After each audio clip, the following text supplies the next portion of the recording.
Chapter 1, Packing for Parenthood Q&A. Bev, I love what you say up front about making parenthood a choice. So whether it was planned or accidental, it seems to be more empowering to see it as a choice. Absolutely, Kelly. I think that so often people make the mistake of getting caught up in the things that are happening to them without saying whether I planned it or I didn't plan it. It is happening to me and I choose to own it and therefore run with it. And with parenthood especially, if you're not running from it from the moment you know that you've conceived a child, any kind of energy you feed into that is energy that the child has to overcome in relation to him or herself and to you. And so if we make the things that happen to us a choice, whether we plan them or not, we can take ownership of that and thereby gain mastery and be able to move through it with a very deep level of empowerment and enthusiasm. And actually enjoy the process. Absolutely. Surrender to it instead of fight it. Go deep into it instead of being distracted by other things and being too scared to embrace what has been offered to you. You write about all the things that we're going to need on this parenthood journey. Maybe you can just touch on each of those points. For example, you talk about determination, staying power, resourcefulness, ingenuity, and creativity. I think there's so many things we need, far more than that, and I could have gone on listing them for pages and pages and pages, and I'm certain many people have looked at that and said, oh, but what about this and what about that?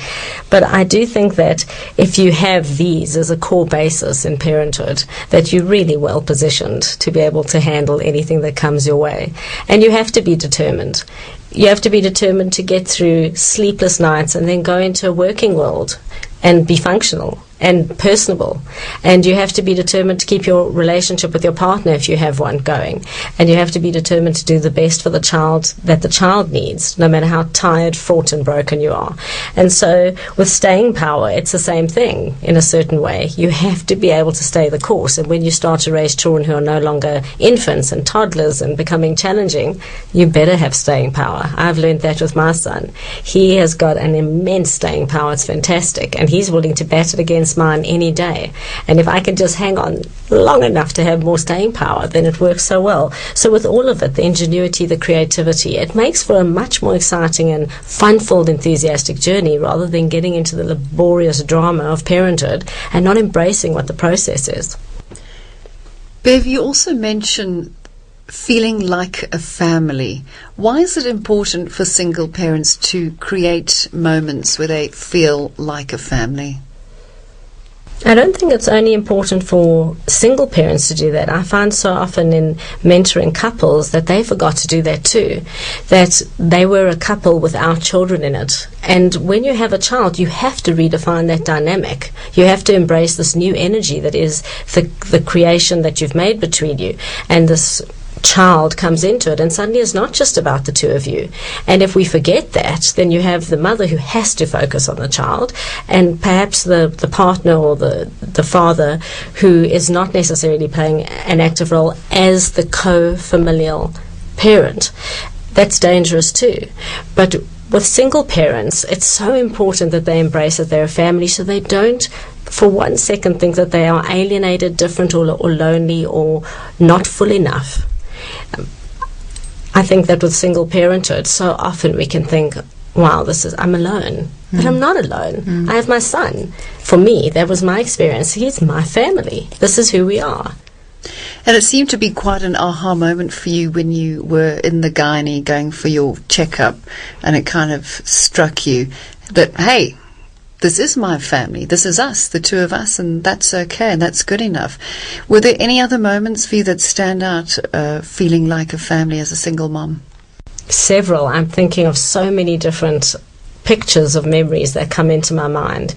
Sometimes with schooling, I find that even though my son's father does live in the same city, I deal with what goes on at the school majorly, and where there will be a crisis or something will happen, etc. Often you'll find the parents are called in, but I'm called in and I deal with it and I'm there, and we are a family. That's who it is. And he relies on that and he loves that and he feels empowered by it, not disempowered by it. And that has been the feedback, that because I have always given him a sense of being in family, not coming from what terribly termed as a broken home or an incomplete home. He doesn't. He comes from our home, where I'm his mother and he's my son, and we are a family. I also get pictures coming up of travel.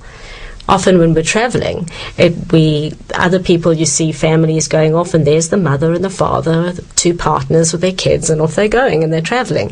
And so they're a family traveling. But we go off, if we're traveling internationally to see family, we go off together and we're a family. And we've become fantastic travel partners. He's very supportive as a travel partner. Long flights are not fantastic for me, and he's amazing with that. And we have created our own sense of family in that regard, and there isn't anyone else, so we handle that.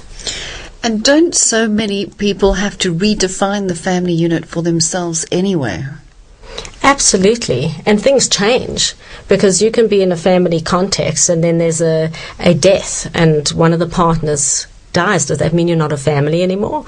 And there's divorce. Does that mean you're not a family anymore? And there's so many things that happen. A lot of people are not married when they have when they partner and have children. And does that mean if that relationship changes, you're not a family anymore? There's so many different dynamics. And if you bring children into a relationship and then you have children with your new partner, does that mean that the other children are not part of that family? There's so many different dynamic versions of what family are. And I believe that it's fluid, and I believe we're fluid. It's my primary understanding of humanity. Well, Bev, I think this calls for a song, so I was thinking we could break out into We Are Family. Thanks, Bev. I'll join you on to the next chapter. Thank you.